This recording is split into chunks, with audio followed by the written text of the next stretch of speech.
Hello बच्चों, स्वागत है आपका मेरे यूट्यूब चैनल में। तो बच्चों, आज मैं जो वीडियो लेकर आया हूँ आपके लिए वो है आपका 10वीं कक्षा के लिए ही। और अगला चैप्टर हम शुरू करने वाले हैं वो है आपका जो समांतर श्रेणी वाला जो चैप्टर है, यानी कि चैप्टर नंबर 5 वो हम शुरू करने वाले हैं। तो उसमें कुछ छोटी छोटी चीज़ें मैं आपको बताने जा रहा हूँ जो कि आपको काफ़ी फ़ायदेमंद हो सकती है। इसमें जो भी क्वेश्चन आते हैं, जिस टाइप के आते हैं, उसको सॉल्व करने में। तो चलिए हम शुरू करते हैं ज़्यादा टाइम वेस्ट ना करते हुए। तो देखिए, आपका समांतर श्रेणी में क्या क्या चीज़ें होती हैं, ठीक है। आपको मैं एक एग्जांपल दूंगा, आप एग्जांपल के माध्यम से ही समझिए। जैसे देखिए, मैं यहाँ पे लिख रहा हूँ आपके पास, ये देखिए मैंने लिखा है यहाँ पे 1 2 3 4 5, मतलब इसी तरह से चलता रहेगा, ये पता नहीं है कहाँ तक चलेगा, ठीक है। लास्ट में अब देखिए मैं इसको समझा, जो इसमें जो आपको पद दिए गए हैं, देखिए कितने पद है इसमें, 1 2 3 4 5 आगे तक चलता रहेगा ये, यानी कि इसमें हमें पता ही नहीं कितने पद है। मान लो कि इसमें n पद है, कितने पद है, n तक ये चले जा रहा है, ठीक है। अब आपको क्या करना है, आप कैसे समझेंगे, देखिए अगर आपको इसमें किसी भी पद को निकालना है, किसी भी पद को, अगर आपको बोला जाए कि भाई 10वां पद निकालिए, 11वां पद निकालिए, 50वां निकालिए, और 79 वाला निकालिए, 79 वाला, ठीक है, 79 वाला पद निकालिए, तो आप कैसे करेंगे। तो उसके लिए मैं ये समझाने जा रहा हूँ, ठीक है। अब देखिए कोई भी अगर एपी दे दी गई है आपको, एपी इस तरह से आपको दी गई होगी, ठीक है, एपी आपको दी होगी इस तरह से, ठीक है, एक श्रृंखला दी होगी, यानी कि एक सीरीज दी होगी। आपने क्या करना है, ये जो पहला होता है, दूसरा होता है, तीसरा होता है, इसको हम T1 T2 T3 T4 T5 ऐसे चलते रहते हैं, ठीक है। या फिर A1 A2 A3 A5 और लगभग जो है A1 से इसे रिप्रेजेंट किया जाता है, A1 से दिखाया जाता है, और मैं भी यही यूज़ करता हूँ। तो मैं इसको कहूँगा, अगर इसको मैं लिखूँगा इन जनरल फॉर्म में, तो A1 हो गया, आगे हो गया A2, फिर हो गया A3, फिर हो गया A4, फिर हो गया A5, इसी तरह से आगे चलता रहेगा चलता रहेगा, ये लास्ट में n तक है, तो यहाँ पे होगा AN, ठीक है। अब ध्यान दो किस तरह से होता है, ये है आपका पहला पद, ये दूसरा पद है, ये तीसरा पद है, चौथा पद है, पांचवा पद है, आगे चलता जाए, ये एनवां पद है, एनवां पद, ठीक है। यानी कि कौन सी जगह पे खड़ा है ये नहीं पता, 10वीं जगह पे खड़ा है या 12वीं जगह पे, 13वीं या 100वीं जगह पे खड़ा है, कोई पता नहीं है। तो आपको निकालना है, मान लीजिए कि आपको अगर ए एन आपको निकालना है, ठीक है, ए एन आप निकाल सकते हैं। ए एन मतलब इसका जो एन है ना, ये एन आपको निकालना है, तो आप निकाल सकते हैं, ठीक है। तो कैसे निकाल सकते हैं, आप देखिए, सबसे पहले इसमें छोटी छोटी बातें, इस जो ये A1 है, जो ये A1 है ना, इसको हम ए भी कहते हैं कभी कभी, और खासकर हम इसे ए ही यूज़ करेंगे फॉर्मूले में, और इसे A0 से भी रिप्रेजेंट किया जाता है, ठीक है, क्योंकि इसका कहने का मतलब कि ये शुरुआती वाला पद है, यानी कि शुरू में ही जो है, ठीक है।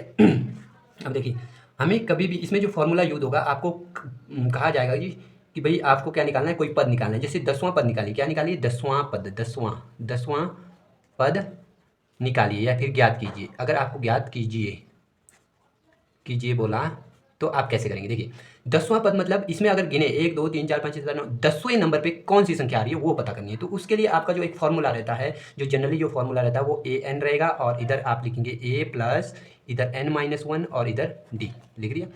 अब क्या करना है, अब ये A क्या है, मैंने अभी आपको थोड़ी देर पहले A1 ही A होता है, ठीक है, A1 ही क्या होता है, आपका A होता है। और ये N क्या है, N क्या है, N वो होता है जो आपको पूछा गया होता है। यहाँ देखिए आपको पूछा है 10वां पद, यानी कि N कितना, 10, यानी कि 10वें नंबर पे क्या संख्या आ रही है वो आपको पता लगानी है। तो n का पता चल गया, ये 10वां पद, ठीक है। और ये डी मतलब होता है आपका सार्वंतर, क्या होता है डी मतलब, सार्वंतर, डी होता है आपका सार्व अंतर, ठीक है, अंतर। और आप इसे इंग्लिश में कहते हैं common difference, COMMON, common difference, DEFFARENCE, difference, ठीक है। कॉमन डिफरेंस कहते हैं किसको, डी को।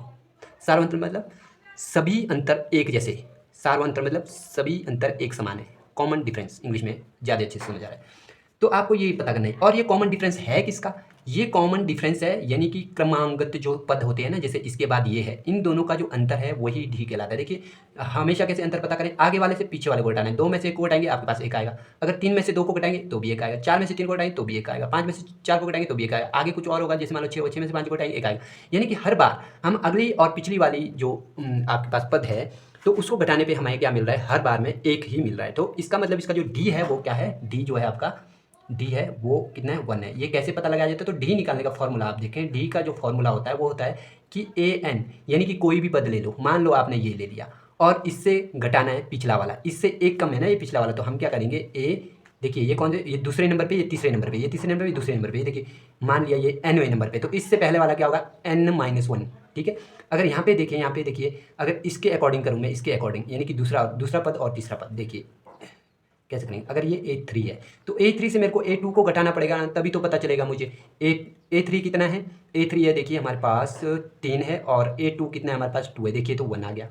ठीक है, इसी तरह से निकालना, मतलब अगले वाले से पिछला वाला घटाना है। इसका कहने का मतलब है कि n जो भी पद है उससे पिछला वाला मतलब एक स्टेप पीछे, n से एक घटा दो, ये पीछे हो जाता है। जैसे यहाँ देखो 3 था, 3 में से अगर हम एक घटाएंगे तो 2 ही आएगा। ये सेम मीनिंग है इनका, ये नहीं सोचना कि यहाँ तो 3 और 2 लिखा, ऊपर n और n-1 लिखा। क्यों? क्योंकि जितना ये है इससे ये कम घटाएंगे तो अगला वाला पद बन जाता है। जैसे देखिए 3 है, 3 में से एक घटाए तो 2 बनेगा, यानी कि A2 बनेगा, तो ये A2 ही लिखा है मैंने। ठीक है, अब आप सोचेंगे कि सर यहाँ पे तो 1 2 3 है, हम तो ऐसे भी बता सकते हैं भी ये दूसरा तीसरा चौथा 10वीं जगह पे 10 ही होगा।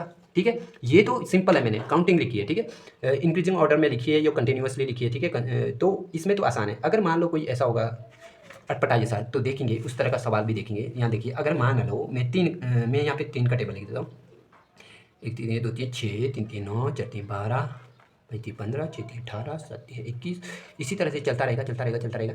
अब आपको पूछेगा कि आपको क्या निकालना है,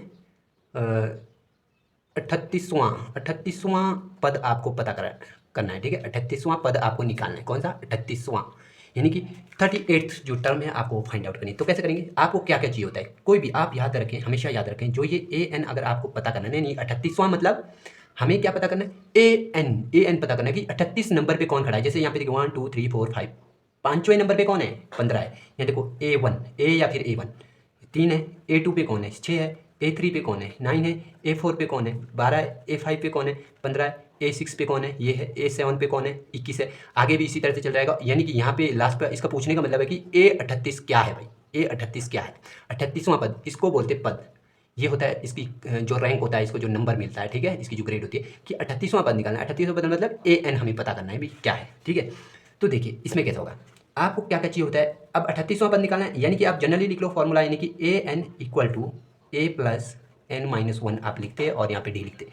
हमें तो निकालना है 38वां पद। तो हमें क्या क्या चाहिए, पहले तो जो आपको चाहिए ना रॉ मटेरियल, यानी कि कच्चा माल, इसमें से सवाल में से वो आपको निकालना है। वो कैसे निकालेंगे, देखिए हमेशा याद रखें, a भी आपको पता होना चाहिए, n भी पता होना चाहिए, d भी पता होना चाहिए। यानी कि ए भी पता होना चाहिए, एन भी पता होना चाहिए, डी भी पता होना चाहिए। देखिए क्या बना, ए एंड डी। आपको ए एंड डी का पता होना चाहिए, एंड का पता होना चाहिए। क्या किसका पता होना चाहिए, एंड का। अगर आपको ये तीनों चीज़ें पता है तभी आप निकाल सकते हैं। तो देखिए ए क्या होता है, ए तो मैंने पहले ही बताया कि जो A1 होता है उसी को ए बोला जाता है। तो हम यहाँ पे लिख लेते हैं, ए क्या है हमारे पास 3 है। देखिए, और निकालना है एन कितना है, एन तो हमें दिया है 38 पूछ रहा है ना, एन तो हमें दिया है 38 भाई, 38वां निकालो भाई आप। और उसके बाद डी का पता करें। डी पता कैसे करते हैं, डी का जो फॉर्मूला था मैंने बताया था, an-1, यानी कि एक स्टेप पीछे। तो अगर मैं ले लूँ कोई भी एक ले लूँ, देखो 6 में से 3 घटाओ 3 आएगा, 9 में से 6 घटाओ 3 आएगा, 12 में से 9 घटाओ 3 आएगा, 15 में से 12 घटाओ 3 आएगा, यानी कि सबका 3 आ रहा है। कोई भी एक ले लो, चलो आप ले लेते, चलो 6 ले लिया, ये अगला पद है, इससे पिछला पद यानी कि A2 है, A2 से एक घटाओ तो 1 बनेगा, 2 में से एक घटाओ तो 1 बनेगा। दूसरे नंबर पे इससे एक स्टेप पीछे तो A1 आता है। तो यही चीज़ है, एक स्टेप पीछे का मतलब घटाना है, एक स्टेप पीछे। एन से कितना घटाया, एक स्टेप घटा लिया, तो इसका मतलब यहाँ पे 3 है। तो आपके पास क्या आ गया, तो देखेंगे आपके पास जो बच गया वो बचा आपके पास 3, यानी कि डी आया आपके पास 3। तो आप यहाँ पे लिखेंगे डी भी आपके पास आया 3। अब आपको जो क्वेश्चन पूछ रहा है कि 38वां पद निकालना है, इसलिए आपको जब निकालना है तो आपको क्या करना है, A38 लिखा, और इधर पहले तो आप फॉर्मूला लिखेंगे। क्या लिखेंगे, पहले तो आप फॉर्मूला लिखेंगे, an बराबर है a plus n-1 into D, यानी कि गुणा में डी लिखा है। तो हमें n कितना 38, ठीक है, n भी पता है हमें, a कितना 3 पता है, n कितना, n वही जो यहाँ पे लिखा वही यहाँ पे भी 38 माइनस 1, डी कितना, डी भी है 3, गुणा में है ये डी। ठीक है, अब देखिए कैसे करेंगे आप। इसके बाद अब आपने इस 3 को एज इट इज लिखा, इसको घटाइए, ये कितना बना, ये बनेगा आपका 37। कितना बनेगा, 37। 38 में से एक निकाला 37, 37 को फिर 3 से भी गुणा करना है, ये बता रहे हैं ना, ये इसको गुणा करना है इस चीज़ से। 37 को 3 से गुणा करेंगे, 7 3 21 3 3 9 9 10 11, यानी कि 111। कितना आया, प्लस 111। ठीक है, अब इनको प्लस करेंगे तो 111 में 3 डालेंगे तो 114 आएगा, यानी कि आपका जो 38 आया ना, यानी कि 38वें नंबर पे जिसका नंबर 38 है उसके कितने मार्क्स है, 114 है। ठीक है, ये अगर अब देखिए इसके चेक भी कर सकते हैं। 3 का टेबल पढ़ रहे थे ना, अभी हमें पता है 3 का टेबल पढ़ रहे थे, 38 तक पढ़ना है, ये 38 लिखा, 3 का टेबल पढ़ो, 8 3 24, बचा कितना 2, 3 3 9 10 11, देखो 114 ही आया। हमने ऐसे भी पता किया, ऐसे भी पता किया। और आप इस तरह से पता करने की कोशिश ना करें एग्जाम में। ठीक है, आपको क्या करना है, इस तरह से करना है। ठीक है, क्योंकि आपका जो स्टैंडर्ड रहने वाला है वो यही है आपका स्टैंडर्ड। ठीक है, तो इसी आधार पे मैं कुछ क्वेश्चन करना चाहूँगा आपको। जैसे इसमें आपको क्वेश्चन नंबर 2 बताना चाहूँगा मैं। ठीक है, दी हुई AP के प्रथम 4 पद लिखिए, जबकि प्रथम पद A और सारवंतर D निम्नलिखित है। ठीक है, आपके पास जो क्वेश्चन दिया है, देखिए आपको सॉल्व किस तरह से करना है, क्या पैटर्न रहने वाला है, यहाँ पे ध्यान देंगे आप। ठीक है, तो देखिए आपको दिया गया है क्वेश्चन नंबर 2 कर रहा हूँ मैं, क्योंकि क्वेश्चन नंबर 1 जो स्टेटमेंट टाइप है, पहले आप छोटे-छोटे करें तो स्टेटमेंट टाइप फिर आपको समझ में आएंगे, ठीक है। क्वेश्चन नंबर 2 में आपको दिया है, आपको लिखना पड़ेगा दिया है, ठीक है, या फिर इंग्लिश मीडियम वाले तो वो लिखेंगे गिवन, वी हैव गिवन भी लिख सकते हैं, ठीक है। तो यहाँ पे दिया आपको ए इक्वल टू दिया गया है आपको 10 और आपको डी भी दिया है, डी भी कितना दिया है, डी दिया है आपको, डी भी दिया 10। अब आपको बोलता है कि आपको प्रथम 4 पद निकालने हैं, यानी कि फर्स्ट 4 टर्म निकालनी है इसका प्रयोग करके, ठीक है। तो आप समझें मेरी बात को कि मैं क्या कहना चाह रहा हूँ। ये कहता है कि फर्स्ट 4 टर्म, अब यहाँ पे ऊपर समझाता हूँ। देखिए ये कुछ ए और डी दे दिया है आपको, ठीक है, ये क्या दिया है, ए और डी। आपको कुछ ऐसी टर्म निकालनी है 1 2 3 4, बस 4 टर्म आपको पता लगानी है इनकी हेल्प से। तो आपको पता है, आपको पहला टर्म मैंने आपको पहले ही बताया, पहला टर्म कौन सा होता है, यानी कि A1, यानी कि जो A1 या फिर ए बोलो या फिर A1 बोलो, वो दोनों ही सेम होते हैं, ठीक है। अब आप ध्यान दें, अगर ये यहाँ पे ध्यान दीजिए, इस पे समझिए ज़रा थोड़ा सा।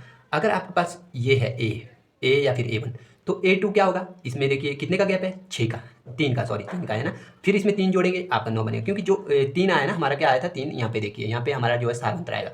अगर हम पहले टर्म में यानी कि A1 में अगर हम प्लस करेंगे डी, तो हमारे पास A2 मिल जाएगा। अगर फिर से A2 में अगर हम फिर से डी जोड़ेंगे तो हमें A3 मिलेगा। अगर फिर A3 में हम फिर से डी जोड़ेंगे तो हमें A4 मिलेगा। A4 में हम फिर से डी जोड़ेंगे तो हमें A5 भी मिलेगा, A5 भी, ठीक है। इसमें घबराने वाली बात नहीं है, बस आपको डी डालते जाने। तो आपको पता है यहाँ पे ए आपको दिया गया, आपको कंफ्यूज ना हो, क्योंकि पहला पद जो होता है वो क्या होता है, ये होता है। तो आप देखिए पहला पद A1 बोलो या फिर ए बोलो, वो यही रहने वाला है, ठीक है। तो आपको क्या निकालना है, A2 निकालना है। तो आप यहाँ पे करेंगे, जब हल किया है हल, तो देखिए माना या फिर दिया है लिखो आप, या फिर ऐसा भी लिखो, हाँ माना लिखो, माना ए बराबर है A1 ही होता है, जो कि हमारे पास 10 दिया है, ठीक है। और क्या है, डी आपको कितना है, 10 है। इसलिए आपको क्या निकालना है, A2 निकालना है। A2 कैसे होगा, आप निकाल भी सकते हैं। A2 का वैल्यू कैसे होगा, A1 में प्लस करो डी तो A2 मिलेगा, 1 में डी डालेंगे तो 2 मिलेगा, ठीक है। क्या मिलेगा, 2 मिलेगा। तो इधर देखिए आगे, ये A2 है, मैंने क्या बोला, A1 कितना है मेरा, 10 है। 10 में मैंने क्या जोड़ना है, 10 में जोड़ना है मैंने 10, कितना बना, 20। यानी कि यहाँ देखिए A2 कितना आया मेरे पास, लास्ट में 20 आया, ठीक है।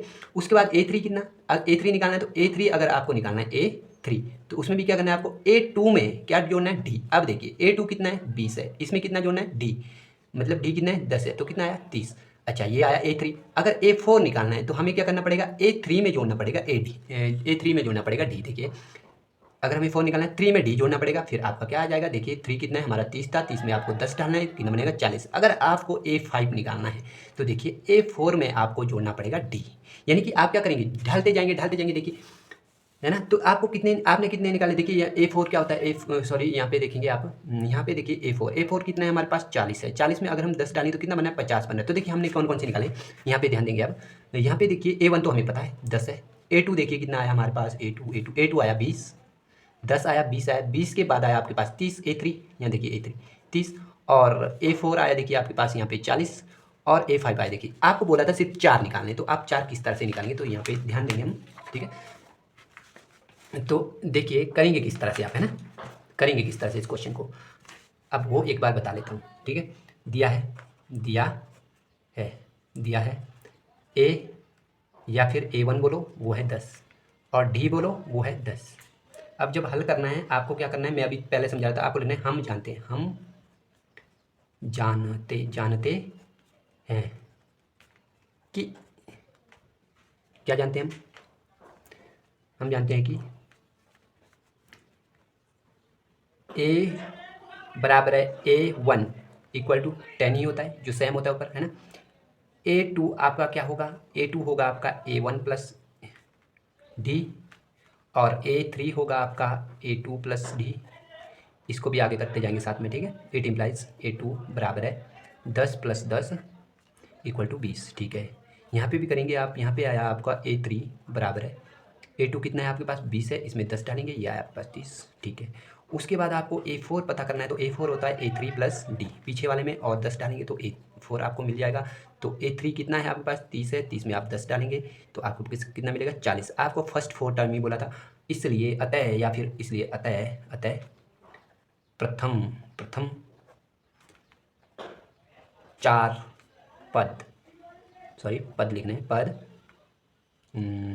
10 20 30 तथा 40 है, 40 है। प्रथम 4 की बात की थी, तो ये आपका कंप्लीट आंसर हो गया। ठीक है, उम्मीद करता हूँ कि आपको ये वीडियो पसंद आया होगा और आपको ये सॉल्व जो किया मैंने, ये भी आपको इसी तरह से करना है, बस इसी पैटर्न में यही लाइनें एज इट इज़ आपको करनी है और आपको फुल मार्क्स इसमें मिल जाते हैं। इसमें कोई कमी घटी नहीं है और आपको अच्छे से मिल जाता है। ठीक है, दिया है ऐसे लिखेंगे, ऐसे लिखेंगे। ये आपको क्वेश्चन नंबर 2 सॉल्व किया है। तो इसके साथ मैं आज की वीडियो से लेता हूँ विदा और आप लोगों से भी उम्मीद करता हूँ कि आपको मेरा वीडियो पसंद आया होगा।